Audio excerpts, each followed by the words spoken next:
خیلی اهل نصیحت یا جملات سوسماستی و جملاتی که بخواد انگیزشی باشه نیستم، اما نمیدونم چی شد یهو تصمیم گرفتم که این ویدیو رو ضبط بکنم. اونم به خاطر اتفاقاتی که توی این چند وقت گذشته برای خودم رقم خورده و داستانهایی که این ور اون ور میشنوم، تصمیم گرفتم که این ویدیو کوتاه رو ضبط بکنم و لطفاً تا انتها گوش بدید. قسمتیش داستان زندگی خودمه. آخرای سال 2016 بود که من خیلی شرایط بدی داشتم توی آلمان و میخوام بهتون نشون بدم که چقدر آدم میتونه با بخشش و بخشیدن تو زندگیش پیشرفت بکنه و موفق بشه. شاید این ویدیو رو اگر با این سوال شروع میکردم که خیلی از من میپرسن که آقا عامل پیشرفتت چی بوده؟ حالا موفقیت شاید اونجوری باید و شاید هنوز به دست نیاوردم، ولی عامل پیشرفتت چی بوده؟ من یه شاه کلید رو میخوام توی این ویدیو به شما بگم، اونم بخششه. و درست زمانی که اصلا نمیتونی ببخشی، اگه ببخشی خدا برات یه درایی رو تو زندگی باز میکنه که خودت باورت نمیشه.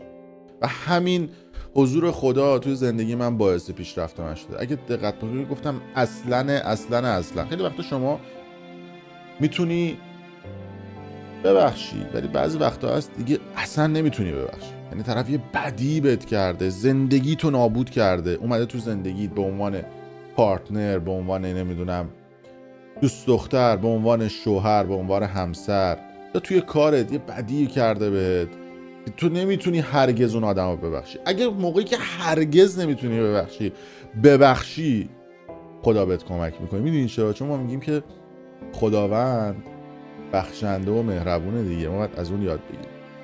برگردیم به سال 2016 که من اومده بودم آلمان و شرایط مالی و اقتصادی خوبی نداشتم و خیلی از لحاظ روحی ضعیف شده بودم. منی که همیشه آدم ها منو اکتیو و شاد میبینن و آدمی میدونن که موفقم.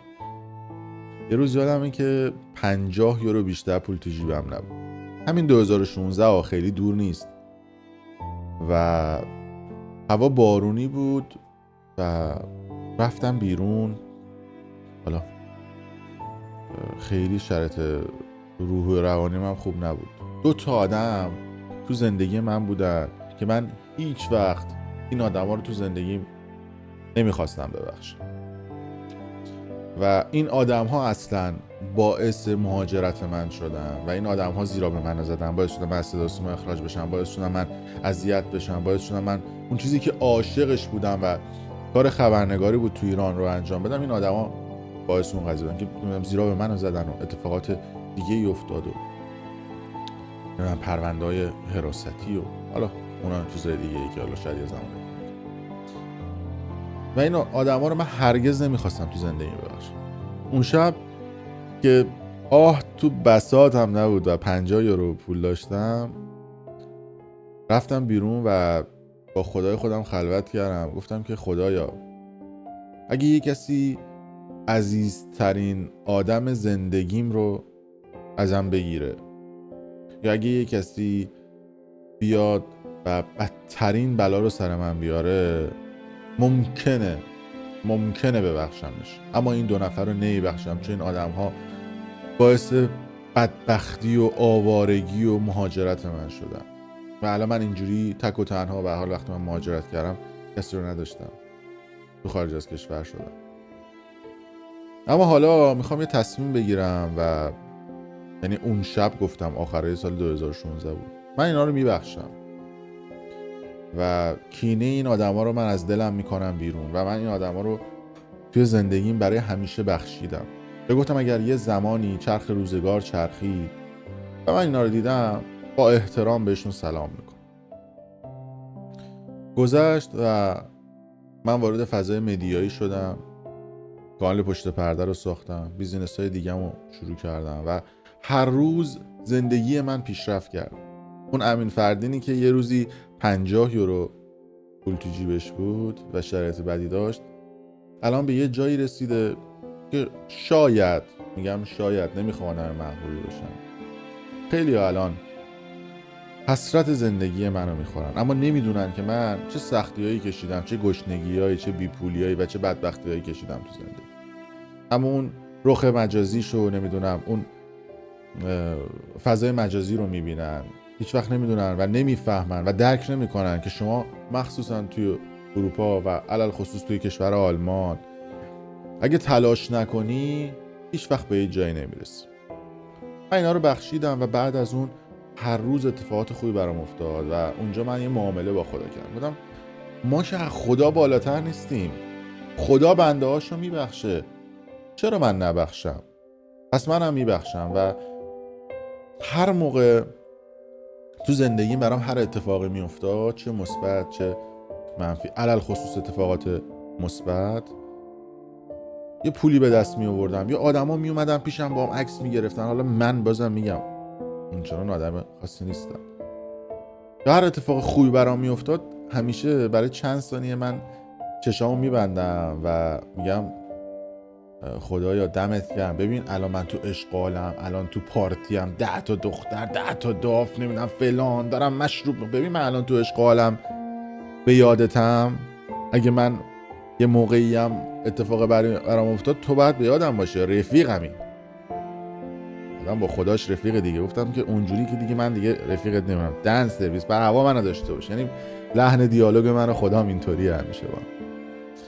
و میگم که همیشه آدم وقتی تو اتفاقات خوب یاد خدا بکنه، خدا میگه تو بدی‌ها من یاد میگم. همش که نباید تو بدی‌ها بگی خدایا الان بدبخت، آقا تو خوشی‌ها تو عشق عالم هستی، خدا شکری بگو. زمان گذشت و وقتی من بخشیدم، اون موقع فهمیدم که چقدر اتفاقات خوب میتونه تو زندگی من بیفته. بعد از اون سال 2021 بود که یکی از اون آدم‌هایی که به من بدی کرده بود، من تصمیم گرفتم که هیچ وقت اونو نبخشم. درست تو سال 2021 کرونا بود، همه جا تعطیل بود و ما لایف میذاشتیم، 200 هزار نفر من رو میدیدن. یه مقداری از معروفیت من بگرده به همون سال 2021 به بعد. همون آدمی که به من نامردی کرد و زیرا به منو زد، توی همون صدا و سیمایی که زیرا به منو زده بود، رسوایی اخلاقیش با یک همکار خانم اومد بیرون و از صدا و سیما اخراج شد. همون مدیر حراستی که با نامردی برای من پرونده سازی کرده بود و منو بردن وزارت اطلاعات و منو بردن جای مختلف و بازداشت کردن و نامردی برای من پرونده ساخته بود، سال 2021 کرونا گرفت، هم خودش هم زنش فوت کردن. من از شنیدن این خبرها خوشحال نشدم اما ناراحتم نشدم و برام اهمیتی نداشت، چون من اینا رو بخشیده بودم و دیگه گفته بودم تمومه. یعنی اگه میدیدمشون شاید یه جور دیگه باشون برخورد میکردم. میخوام بگم که معامله کردن با خدا برای تو یک کاراکتری میسازه پیش خدا که هیچ آدمی نمیتونه اونو خراب بکنه. چون خدا وقتی تو رو بکشه بالا، یه جمله همیشگی است، خدا وقتی تو رو بکشه بالا، اگه همه آدم‌های روی کره زمین هم جمع بشن، نمیتونن تو رو زیر بیارن، نمیتونن تو رو زیر بکشن، نمیتونن تو رو پایین بیارن. اگه همه آدما هم بخوان تلاش کنن و ببرن تو رو بالا، اگه خدا نخواد این اتفاق نمیفته. و همیشه به آدما میگم که تو زندگیتون اگه یکی بهتون بدی کرد، اگه یه اتفاق بدی تو زندگیتون براتون افتاد، یه آدمی اتفاق بدی براتون رقم زد، سعی کنید ببخشیدش و بیخیالش شید.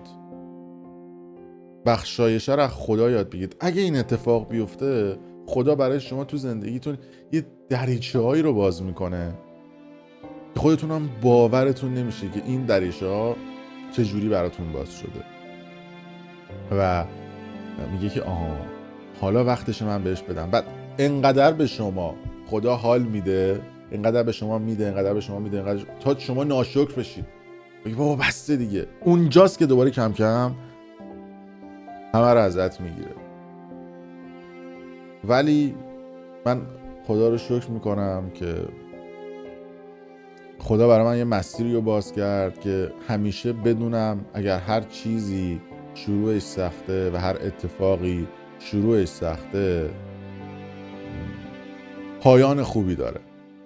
من اگه الان تو ایران بودم، تو صدا و سیما بودم، نهایت شاید میشدم یه مدیر مثلا میان دستی یا پایین دستی، نهایت اگه زیراب میزدم و یقه رو تا اینجا میبستم و اینجام جای مهر بود و هر روز صف اول نماز بودم و زیراب اینو میزدم زیراب اونو میزدم، شاید این اتفاق برام میفته. اما الان بیننده های من به جایی رسیده که 10 برابر اون صدا و سیما بیننده دارم، 10 برابر اون صدا و سیما مخاطب دارم، آدمای خوبی مثل شما رو دارم.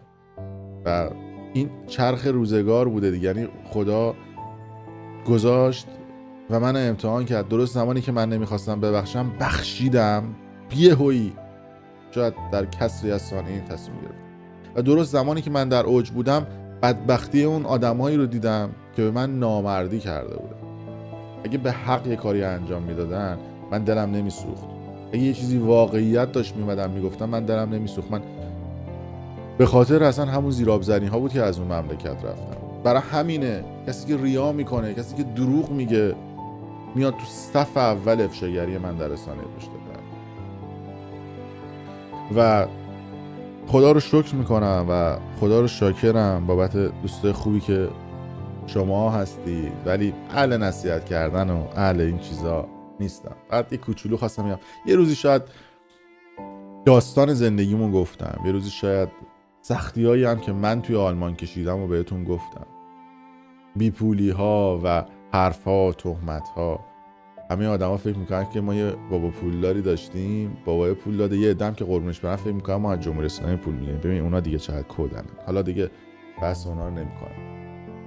اما توی آلمان هر کی اگر درست زندگی کرده باشه میدونه که شما توی آلمان اگه تلاش نکنی به هیچ جایی نمیرسی، ولی اگه تلاش بکنی سیستم شما رو 10 پله میبره جلوت.